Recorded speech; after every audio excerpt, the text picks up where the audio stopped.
In 1992, a young girl peeked out her window and saw her terminally ill brother's toy boat floating in their backyard pool. She went to retrieve the toy boat, but an unknown force suddenly pulled her into the water. The young girl struggled underwater when she noticed a woman crouching down by the pool, reaching out to her. The young girl swam up to reach for the woman's hand, but when she resurfaced, the woman was gone. She then tried to get the toy boat again, and just as she finally got it, something pulled her down. The young girl tried to scream for help, but she was underwater. After a moment, the struggling had stopped and the young girl was nowhere in sight. In the present day, the Waller family was led inside a home. After Ray, the father, fell ill, he was forced to retire from his baseball career. The family then decided to find a new residence where they could permanently live. And here they are now house hunting. After checking the house, the Waller family didn't particularly like the house, so they decided to leave for now. Eve was driving through a neighborhood when Ray suddenly told Eve to stop the car before pointing at a for-sale house. They checked it out and Ray was happy to see that there was a backyard pool because he always wanted to have one. Ray and Eve checked the pool for a while before Eve suggested getting back inside the house. But Ray saw a baseball and bent down to reach it. But he fell into the crowd, and while he was under, he suddenly remembered a time when he was still playing baseball. Their son, Elliot, found his father first and screamed for help. Eve and their daughter, Izzy, followed, helping Ray out of the pool. Eve brought Ray to the hospital, and the doctor suggested Ray look for a low-impact activity he can do every day like yoga or swimming, lest he get another episode again. While leaving the hospital, Ray told Eve that he wanted to buy the house with the backyard people because not only did he like it, he could also have swim therapy. Eve expressed her happiness that they are finally going to settle down in a permanent residence, unlike when Ray's baseball career was still thriving and they always had to move. The Waller family had finally decided and they moved as soon as possible to their new home. Eve had a new job and both Izzy and Elliot had also moved to another school. This time around, they don't have to worry about how little time they might spend at their new job and school. After moving back home, the Waller family then cleaned up the pool together. Izzy told her parents that a guy recruited her for the swim team and she decided to join. Ray expressed how proud he is of her while he reached down the drain to clean it. But something in the drain cut Ray's hand and he yelled as he pulled his hand out. Eve and their children got worried and approached Ray, and that's when black liquid started leaking out of the drain. They called maintenance to inspect the pool, and it was revealed that the pool was actually a spring pool as it was taking its water from an underground spring in the area. The pool is essentially self-sustaining, like natural filtration, geothermal heating, and all that. Later that night, Ray was unboxing their stuff while Eve was busy filling out a form. Eve went for a night swim afterward and noticed that their pet cat seemed to be acting strange. It seems to be agitated, but Eve didn't see anything that might trigger it and decided to just ignore it, assuming the cat was just unfamiliar with the new place. Eve continued swimming until she saw a man standing by the pool. She was startled but laughed it off, thinking that it was just Ray. But when she had a clear look and saw no one there, she was creeped out. Then the pool lights started flickering and Eve decided to leave the pool and go back in. She checked on her children and went back to her room where she found Ray sleeping. Feeling her presence, Ray woke up and Eve asked him if he went outside while she was in the pool, but Ray answered no. Meanwhile, the family cat was laying on the diving platform when the same toy boat from the start of the movie surfaced from the water, capturing the cat's attention. The pool lights started flickering again, and the next day, the cat was gone, leaving only its collar floating in the pool. The Waller family saw it and thought that the cat fell into the water and got scared. While the others looked for the cat, Ray reached down and retrieved the collar from the pool using his injured hand. He went to check the bandage and was confused when he realized that the wound wasn't there anymore and his sand was completely healed. That night, Eve woke up to a nightmare of the pool being covered up while she was underwater. She jumped awake and saw that Ray was swimming. The next day, Ray went to therapy and the doctor was shocked upon checking him. In such a short span of time, Ray dramatically improved and the couple thought that it might have been because of the water therapy, which made Ray happier, realizing that the pool was helping and healing him. Since then, Ray has become a lot more chirpy and he has become more dedicated to his water therapy.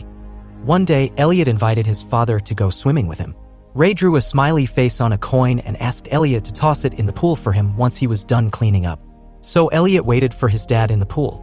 He was sitting underwater when he noticed a coin being tossed into the pool. He resurfaced, thinking that his dad was already there, but saw no one. A confused Elliot put on his goggles and looked for the coin underwater. But more coins got tossed and one of them lay on top of the drain. Elliot heard a voice calling out and looked up to see a girl watching him. He resurfaced to talk to the girl but didn't see her anymore. Elliot was starting to get scared, but he just told himself that it was just Izzy trying to scare him. He continued swimming and stopped under the diving platform where he heard a thud. An angle from underneath the water showed that someone was standing on top of the platform, but when Elliot climbed up to see, no one was there.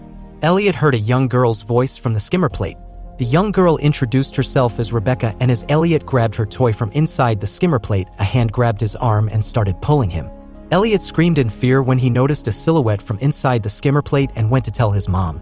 Eve went to check but didn't see anyone or anything suspicious, and when she told Ray about it, the latter told her that Elliot might have just been pretending because he was having a hard time finding some friends. The Waller family went to the school with Elliot to show support for his baseball training. Ray was there to help guide the students, and when the team coach urged her to hit the ball just once, Ray agreed. But his sickness was getting in the way and he failed, falling to the ground. He tried once more and successfully hit the ball, sending it flying so far away with the amount of strength he had managed to put into hitting it. But instead of being happy, Eve and their children were just confused and surprised. Night came, and Ray and Eve left their children alone at home for a while. Izzy warned Elliot not to rat on her and invited a schoolmate and swim teammate, Ronan, over. Ronan challenged Izzy to look for him in the pool with her eyes closed. Izzy accepted the challenge, but something pulled her down, and when she opened her eyes, she realized that she was oddly too deep into the water, that she could barely see the surface of the pool. She immediately got out of the water, was utterly confused, and crept out when Ronan told her that he wasn't the one who pulled her. Ronan comforted her, reassuring her that her leg must have just caught or something and that nothing was down there. On Saturday, Elliot knocked on Izzy's door and asked her if she saw something in the pool. But Izzy denied it, as she didn't want anything to happen that might compel them to move again. Elliot shared his idea that the pool might be helping and haunting them at the same time. A pool party was held, and Elliot set up a camcorder to capture everything that happened in the pool. After what happened to him and the sudden improvement in his father's health, he became suspicious. It was the same for Eve, who was now starting to get worried every now and then because of the pool. So Eve asked their realtor about the pool, and the realtor told her about a story about the backyard pool she recently heard. The people who used to live in the house before never felt comfortable using the pool because a young girl drowned in it years ago. Eve asked if the girl's name was Rebecca, and when the realtor confirmed it, something happened. Ray, who had a kid perched on his shoulders, was playing in the pool when a black liquid came out of the drain and entered his mouth. It possessed Ray, and he attempted to drown the kid on his shoulder. Elliot saw it and immediately called for his mom. Fortunately, the kid's parents didn't press charges, and despite being upset, they understood that Ray must have had another episode while playing in the pool. After that event, Ray also started gasping for air and coughing out black liquid, so Eve decided to let him rest for a while. The whole family was now weary because of the people.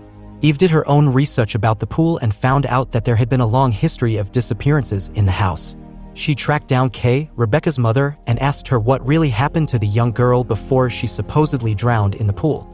Kay then told her the story of how the pool was once part of a healing spring, but the spring wanted something in return for the healing it gives people. Someone had to pay so the water could keep flowing. In order to heal a person, another must be sacrificed. It was revealed that Kay sacrificed her own daughter to save her terminally ill son. Suddenly, Kay started coughing violently. Eve saw the black liquid leaking out of Kay and into the small fountain. Meanwhile, Ray was taking a bath when he began choking, with black veins popping out before he stood still with his eyes dilating. Elliot heard the meow of a cat and went to the pool, which was mysteriously filled with water again. He checked the inflatable flamingo float, but he fell into the pool and the pool cover started closing on its own. Izzy ran to stop the cover from closing but was unable to stop it. With the help of Eve, who had just arrived, they prevented the pool from closing.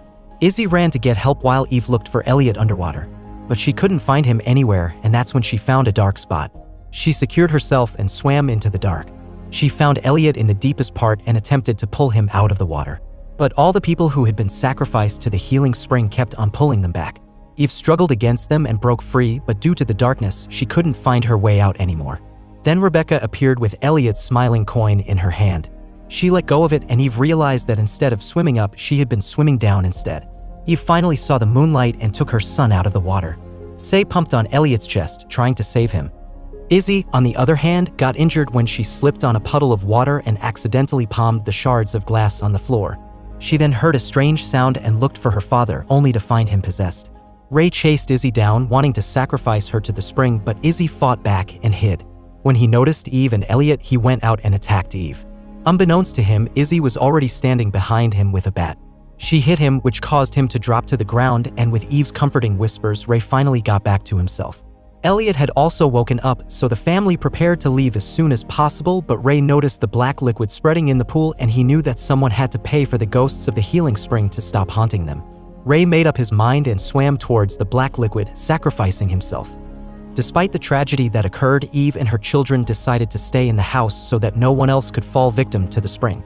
Eve, Izzy, and Elliot also decided to get the pool filled in to prevent the spring from haunting them again.